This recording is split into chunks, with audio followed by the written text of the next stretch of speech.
ଜୟ ଜଗନ୍ନାଥ ବନ୍ଧୁଗଣ ଭାରତ ଦଳ ଶ୍ରୀଲଙ୍କା ଯିବା ପାଇଁ ପ୍ରସ୍ତୁତ ହେଉଅଛି। ଶ୍ରୀଲଙ୍କା ସହିତ ଭାରତ 3ଟି ଟି20 ମ୍ୟାଚ୍ ଏବଂ 3ଟି ଦିନିକିଆ ମ୍ୟାଚ୍ ଖେଳିବା ପାଇଁ ଏଥିପାଇଁ ଦଳ ତାର ଖେଳାଳିଙ୍କ ନାମ ଘୋଷଣା କରିଛି। ବନ୍ଧୁଗଣ, ଆମେ ଆପଣଙ୍କୁ କହିବୁ ଯେ ଦଳ କେଉଁ ଖେଳାଳିଙ୍କ ନାମ ଘୋଷଣା କରିଛି। ଆପଣମାନେ ଯଦି ପ୍ରଥମ ଥର ଆମ ଭିଡିଓଟିକୁ ଦେଖୁଥାନ୍ତି ତାହେଲେ ଭିଡିଓଟିକୁ ଗୋଟେ ଲାଇକ୍ କରିଦେବେ ଏବଂ କ୍ରିକେଟ ଖବର ପାଇବା ପାଇଁ ଆମ ଚ୍ୟାନେଲକୁ ସବସ୍କ୍ରାଇବ କରିଦେବେ। ଏଥର ଆସନ୍ତୁ ଜାଣିବା ସମ୍ପୂର୍ଣ୍ଣ ଖବର।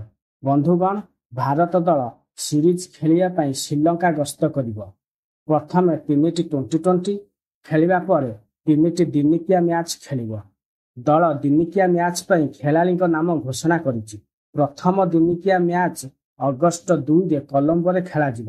ଏହାପରେ ଦ୍ୱିତୀୟ ମ୍ୟାଚ୍ ଅଗଷ୍ଟ 4ରେ ଏବଂ ତୃତୀୟ ତଥା ଅନ୍ତିମ ମ୍ୟାଚ୍ ଅଗଷ୍ଟ 7ରେ କଲମ୍ବୋରେ ଖେଳାଯିବ। ଏଥର ଆସନ୍ତୁ ଜାଣିବା ଦିନିକିଆ ମ୍ୟାଚ୍ ପାଇଁ ଖେଳାଳିଙ୍କ ନାମ। ଅଧିନାୟକ ରୋହିତ ଶର୍ମା, ଉପ ଅଧିନାୟକ ଶୁଭମନ ଗିଲ୍, ବିରାଟ କୋହଲି, କେଏଲ ରାହୁଲ, ରିଷଭ ପନ୍ତ, ଶ୍ରେୟସ ଆୟର, ଶିବମ ଦୁବେ, କୁଲଦୀପ ଯାଦବ, ମହମ୍ମଦ ସିରାଜ, ୱାଶିଂଟନ ସୁନ୍ଦର, ଅର୍ଶଦୀପ ସିଂ, ରିୟାନ ପରାଗ, ଅକ୍ଷର ପଟେଲ, ଖଲିଲ ଅହମ୍ମଦ ଓ ହର୍ଷିତ ରାଣା।